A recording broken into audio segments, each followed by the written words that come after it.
Healthcare is too expensive. Employers are offsetting costs onto their employees.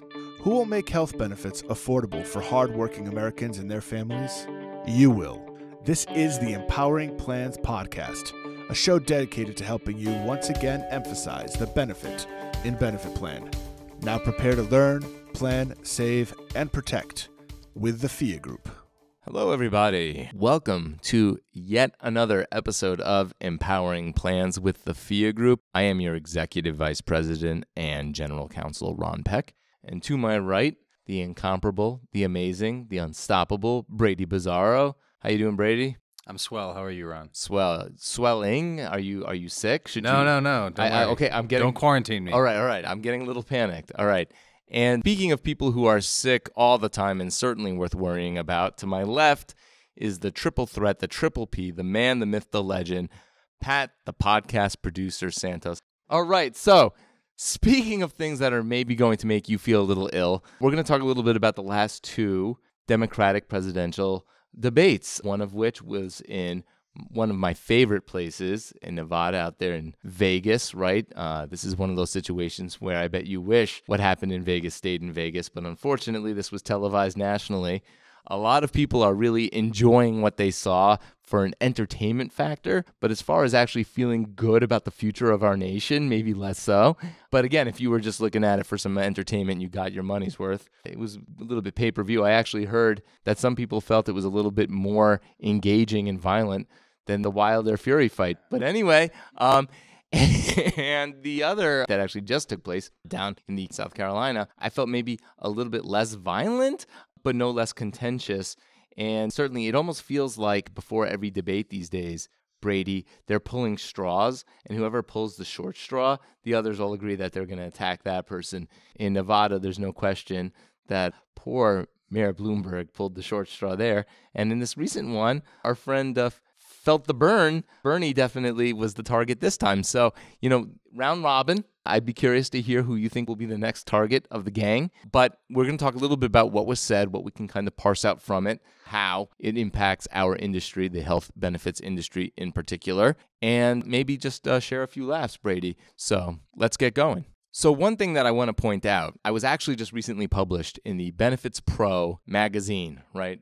Yes. Yeah, Applause. Thank you. Oh, stop it. We pay advertising. They have to put my article in it. No, I'm just kidding. But anyway, I actually wrote briefly about the contradiction that I've talked about during this podcast, where you see a lot of the politicians on stage talking about the cost of healthcare in general. But then, again, they don't really go into too much detail. But when they dare to get a little into detail, they tend to talk about two things: surprise balance billing and the cost of drugs, pharmaceuticals, right? And when they talk about that latter issue, pharmaceutical costs, they definitely attack the drug companies, the manufacturer, and they talk about the price of the actual drug itself.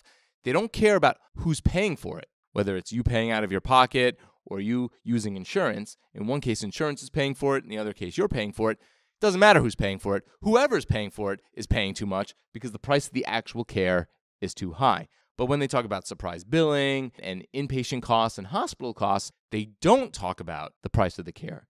They do talk about who's paying and how it makes a difference. If insurance is paying for your care, they're passing on too much of that cost onto you in the form of too high deductibles and too high copays and too high premiums. And if insurance is not paying for it, well, then shame on insurance for not paying for it, either because you couldn't afford it, shame on insurance, or the deductible, the out-of-pockets are too high, and you end up paying the majority, or it's excluded from coverage, whatever. So again, what I think is so interesting is that contradiction, where the cost of care, when we talk about drugs, they're the target, but when we talk about other healthcare, it's not the cost of the care they're talking about, it's the cost of purchasing insurance to pay for that care. And the one sort of new contradiction that I noticed during this debate, Brady, was they briefly talk about how much it costs to obtain insurance, and they focus so much on special interests and wealthy lobbyists when it comes to other industries. So let me explain what I mean. When they were talking about Mayor Bloomberg or Mayor Pete, right, they talk a lot about his millionaire and billionaire supporters and how Bernie, for instance, isn't the type of person who's going to accept money from big dollar supporters, right? And the reason this ties into my insurance comment and the cost of healthcare is it almost feels like every candidate on stage has been told they've received a memo that specifically says, whatever you do, don't talk about the hospitals. Don't talk about the actual cost of healthcare. Talk about the cost of health insurance. And Brady, you yourself have said there's one of two reasons why that's happening. One is because some deep pocket, big paying supporter has said, don't mess with my people, right? And people on social media have said, hey, the AHA is very wealthy. They have a lot of money. They promote this campaign don't talk about Fight Club, right? Don't talk about the charge master. Don't talk about the cost of the actual care, which is interesting because the same politicians that are pointing at other candidates and saying, you're in the pocket of your wealthy supporters. In turn, if people are right, and the hospitals and the AHA have kind of sent out this memo that says, don't mess with us, we've got all this money, you're doing exactly the same thing. Alternatively, it's not about money, and it's about just politics.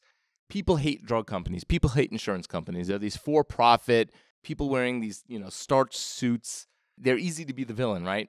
And when you talk about hospitals, you think of heroes and doctors and nurses. And what blows me away is that when you're talking to the general public, everyone's worried about the cost of healthcare, but the reality is the cost that they're feeling are their premiums, are their copays, are their deductibles. I don't think the majority of people actually have a surprise balance bill. The majority of people who are watching this debate are not being balance billed by a hospital. Because the people who are being balance billed by the hospital, maybe they are mad at their insurance, but you better believe they hate the hospital too. Absolutely. They don't think the hospital is a hero. If you're getting a bill from a hospital for $500,000 and you're thinking you're going to have to leave your home and sell you everything and live paycheck to paycheck until you pay off this bill, chances are you're not kissing the feet of the hospital saying, I love those guys. You hate everybody. So if most people in this country were actually being balance billed the way the campaigning candidates make it seem, they would be bashing the hospitals too, because those people actually do hate the hospitals. Yeah. I think, Ron, you pointed out a number of contradictions, which is, I think, the least of the problems in this debate. But I also want to point out that I tried to look at your article on Benefits Pro, but when I clicked on it, I was inundated by Bloomberg ads. I just couldn't get through. So I'll have to try again in a few hours. Maybe it'll clear up. But that's the big elephant in the room that you mentioned. And I think it's important to briefly talk about what is different about this race now that we have a juggernaut in it that some pundits are saying could, in the end, sort of eke out Bernie and be the actual nominee. So what should our clients prepare for with respect to Bloomberg, and what is his plan? What are his healthcare goals? It turns out if you look at his website, a lot of what he's proposing is pretty much the same exact thing that Vice President Biden has. And that's kind of been the motive of Bloomberg from the start here when he got in the race, is to be the moderate alternative to progressives. So I think to the extent that you could follow what was going on in that debate between all the shouting and the talking over and crosstalk, what I think is important to understand is that Michael Bloomberg's plan is basically a version of the ACA on steroids, which is kind of what you have with the vice president's plan. He's in favor of a public option, which is what was originally planned as part of the ACA. He wants to improve and expand ACA enrollment efforts, which would be very beneficial to people who are already enrolled because, as we've seen with the current administration, they've scaled back the funding for the ACA in terms of advertisement and funding the exchanges and subsidies and such. So he would improve and expand the ACA. He would, interestingly, cap healthcare prices and ban surprise bills. So, Ron, you just talked about how surprise bills are sort of on the minds of people who have them and are a cause for concern of people who might want to turn their focus on the hospitals and what they're charging. Well, under the Bloomberg plan here, he would cap out-of-network hospital charges at 200% of Medicare, which is interesting because, as we know in the industry, that's not a whole lot of money. So the idea that providers are going to willingly accept or not fight back against an attempt to cap their charges at 200% of Medicare seems pretty far-fetched. At the end of the day, a lot of providers, as we know, rely on out-of-network care and the prices they charge through out-of-network care as a way to make up for losses they sustain by treating Medicare patients. But that's a more progressive part of his healthcare plan. And to be honest with you, I was a little surprised looking at his website because it actually had more detail than I thought. Because he got in the race so late that I expected him to pretty much have 3 or 4 sentences on healthcare. But it looks like he's copied a lot of the popular parts of more moderate plans. One thing he mentions as well here that's worth bringing up is lowering drug costs, which every candidate talks about. But under Bloomberg's plan in particular, he says here that he would cap drug prices at 120% of the average cost in other advanced nations, which would apply to both public and private insurance. That would be a huge deal.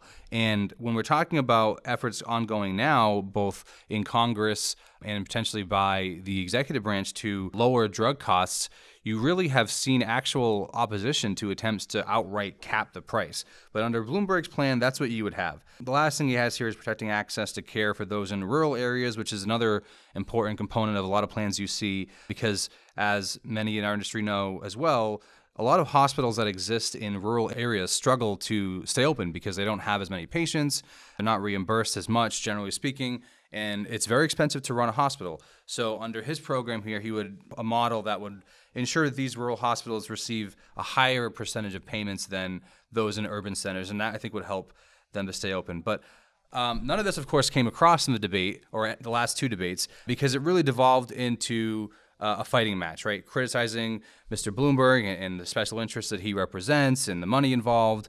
Really people trying to score political points.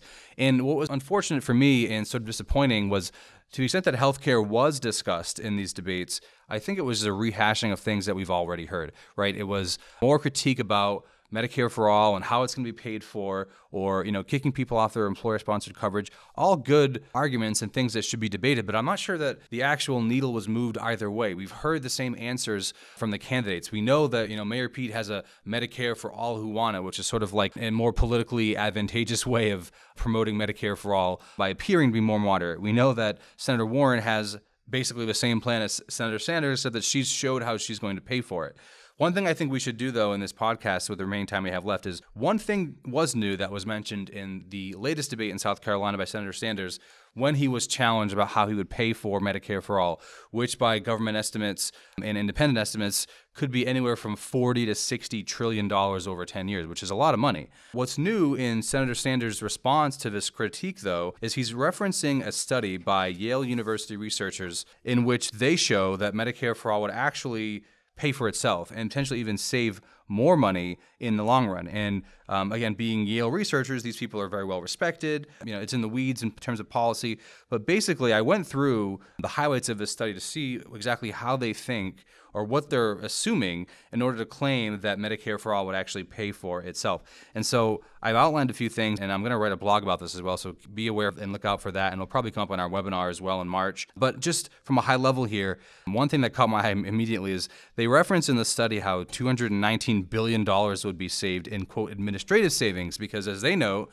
unlike the Medicare program, which currently spends 2.2% on overhead, private insurance plans spend 12.4%. That 12.4%, by the way, encompasses the entire self-funded administrative industry. So every TPA, every vendor like the FIA group, we're all part of that 12.4% in spending that would be eliminated under Medicare for all. So I guess, Ron, we should pack our bags up and go home because it's the end of the day for us. That's one big factor in the savings they identify. Another one here is, again, very, very assumption-based here, where they quote here $188 billion in savings from negotiating lower prices for prescription drugs based on the rates that the Veteran Affairs Department currently pays. So that's assuming that you're going to be able to negotiate very particular rates with drug companies. That may not happen, right? This could be way off. So we don't know for sure. This one also is very, very dubious, but in this assumption that they make here in the study, $100 billion in savings from reducing payments to healthcare providers, get this, by setting rates at Medicare levels. So not Medicare plus 200 or 300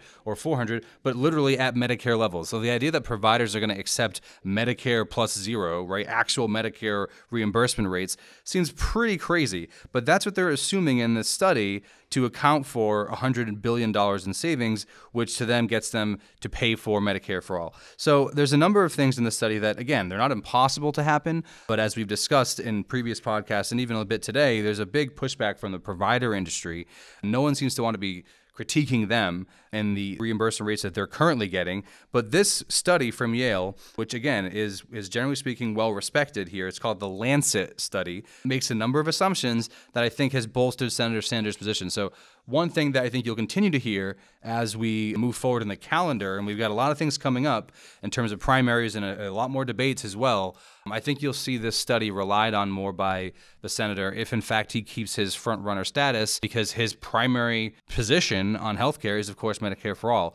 And for our industry, it's obviously very concerning, and one of the biggest weaknesses for the senator and others who support it is how they're going to pay for it. So I think we should read this study, we should understand it, we should understand the assumptions that it makes, and have sort of arguments to make about why it may not be so accurate. And I think if we do that, an industry will be more prepared to handle the coming healthcare debates.